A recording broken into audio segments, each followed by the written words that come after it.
Cartoon चिड़िया सास बहू की कहानी। सास सुषमा एक वृद्ध महिला हैं जिनका जीवन अपने परिवार और ससुराल वालों के साथ बिताने में बीत गया। वह बहुत ही बुद्धिमान और समझदार महिला हैं, लेकिन कभी-कभी उनका रूखा व्यवहार बहू से रिश्तों में तनाव पैदा करता है। अगर आप अपनी माँ से प्यार करते हो और उनको हमेशा खुश देखना चाहते हो तो चैनल को सब्सक्राइब करो, लाइक करो, जय माता दी कमेंट करो। बहुत ही जल्द आपको खुशखबरी मिलेगी। प्लीज वीडियो को लास्ट तक जरूर देखें। अब आगे सुने। नंदिता बहू। नंदिता एक प्यारी और समझदार महिला है। वह अपनी सास से बहुत प्यार करती है और घर के कामों में मदद करती है, लेकिन सास के कटु शब्दों और उनके व्यवहार से दुखी रहती है। चीकू कार्टून चिड़िया। चीकू एक प्यारी, छोटी और मजेदार कार्टून चिड़िया है जो घर के आंगन में रहती है। वह हमेशा नंदिता के साथ मस्ती करती रहती है और घर के माहौल में हंसी खुशी लाती है। कहानी प्रारंभ। गांव के एक छोटे से घर में सुषमा और उनकी बहू नंदिता एक साथ रहते थे। सुषमा की उम्र 60 साल हो गई थी, लेकिन उनकी आदतें बहुत पुरानी और कठोर थीं। वे नंदिता से हमेशा शिकायत करती रहती थीं। घर का सारा काम नंदिता को ही करना पड़ता था और सुषमा बस बैठकर बाकी सबका निरीक्षण करती रहती थीं।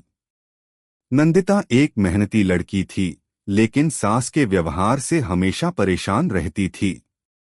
वह सास के साथ बातचीत में हमेशा सतर्क रहती थी ताकि कोई गलती न हो जाए।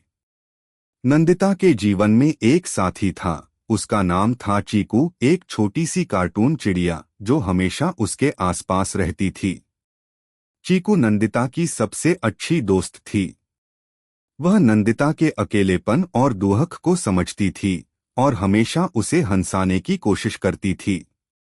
चीकू एक नटखट चिड़िया थी जो अपने छोटे से आकार में भी बड़े बड़े कार्टून करतब करती रहती थी। कहानी का मध्य। एक दिन सुषमा ने नंदिता को फिर से डांटा और कहा, तुम हमेशा घर के कामों में व्यस्त रहती हो और मेरे लिए समय नहीं निकालती।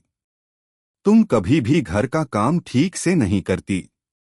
नंदिता यह सब सुनकर चुप हो गई, लेकिन उसने मन ही मन ठान लिया कि वह अब सास के साथ अच्छे संबंध बनाने के लिए कुछ कदम उठाएगी। उसने चीकू से कहा, चीकू, तुम सास को कुछ ऐसा दिखाओ कि वह मेरी मेहनत और प्यार को समझे। चीकू ने नंदिता की बात सुनी और तुरंत योजना बनाई। अगले दिन उसने एक छोटी सी चालाकी की। चीकू ने अपने पंजों से सास के कमरे में छोटी सी रंगीन चिट्ठी रख दी, जिसमें लिखा था, सासू माँ, हम चाहते हैं कि आप हमें समझें और हमारी मेहनत की कदर करें। हम हमेशा आपके अच्छे स्वास्थ्य और खुशियों की कामना करते हैं। सुषमा यह चिट्ठी पढ़कर चौंकी, लेकिन उसे समझ में नहीं आया कि यह किसने लिखा। चीकू की शरारतें जारी रहीं और उसने सास को हल्के फुल्के तरीके से अपनी बात समझाने की कोशिश की। एक दिन चीकू ने सुषमा के पास आकर एक मजेदार कार्टून दिखाया, जिसमें सास और बहू के बीच हल्की फुल्की तकरार दिख रही थी। सुषमा ने कार्टून को देखा और हंसी नहीं रोक पाई। उसे समझ में आया कि कभी-कभी जिंदगी को हल्के फुल्के तरीके से देखना भी जरूरी होता है। कहानी का अंत। दिनोंदिन सास और बहू के रिश्ते सुधरने लगे। सुषमा ने धीरे धीरे नंदिता के साथ अपने व्यवहार में बदलाव किया। वह अब उसे समझने लगी थी और उसकी मेहनत की सराहना करने लगी थी। चीकू ने अपनी चमत्कारी शरारतों के जरिए घर का माहौल खुशनुमा बना दिया। अब सुषमा और नंदिता के रिश्ते में प्यार और समझदारी बढ़ गई थी। नंदिता को यह महसूस हुआ कि कभी-कभी जीवन में थोड़ा सा धैर्य और एक प्यारी सी कार्टून चिड़िया की मदद से रिश्तों में खुशहाली लाई जा सकती है।